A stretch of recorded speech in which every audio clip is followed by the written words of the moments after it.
Look, I think as you get a bit older, and I'm much more aware now that when I was a kid there was probably a fair bit of domestic violence around.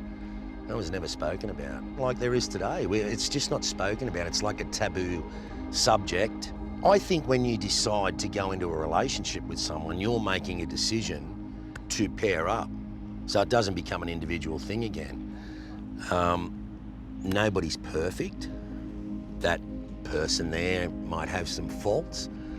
It's your job to understand those and deal with it.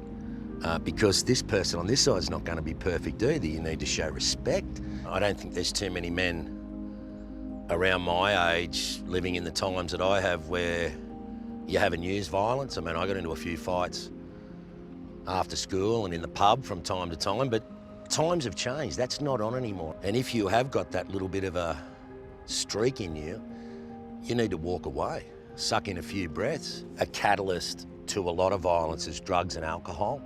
And I think you need to take stock there as well. It's no good going down having 10 schooners down the pub with your mate on a Friday night, then coming home and someone says, oh, you've had too many to drink and you blow up. No, not good at all.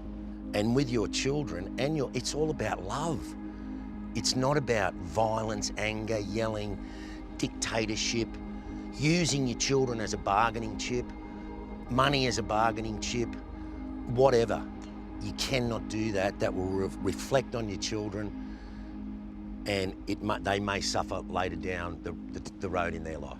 What does being a man mean to me? I think that's changed a lot in my life. When I was younger, you know, you had to have a bloody beer and a durry, you know, go and do this and go and do that, and women did that. So I think the role of the man has changed. If you come home and your wife's at work and there's a load of washing there, put the bloody thing on, mate. If your wife's working late and earning a quid and you've got to cook dinner, cook dinner. You've got to take the kids down the beach for a swim. That's the way it's got to be now. So I think the sort of box that you used to jump into as, I'm a man, those roles have changed dramatically now. So how do I view my role as a man? First and foremost, I need to be a good father. You have children, they are your responsibility to educate, make them understand society, what sort of people you need to be, and my children haven't got an angry bone in their body. When I was growing up, you weren't supposed to cry. You weren't supposed to be emotional. You had to be a man.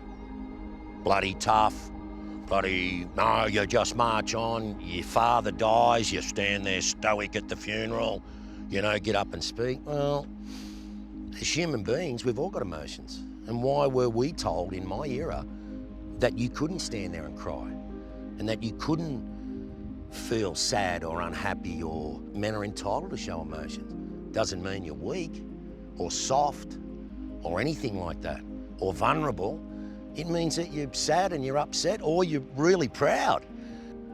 You shouldn't be encouraging any violence at all, no matter where it is, any way, shape or form. And I think the biggest thing a bloke can do is call it out. You got to call it out, matey. Not on. If you're going to behave like that, go. We don't want that around us.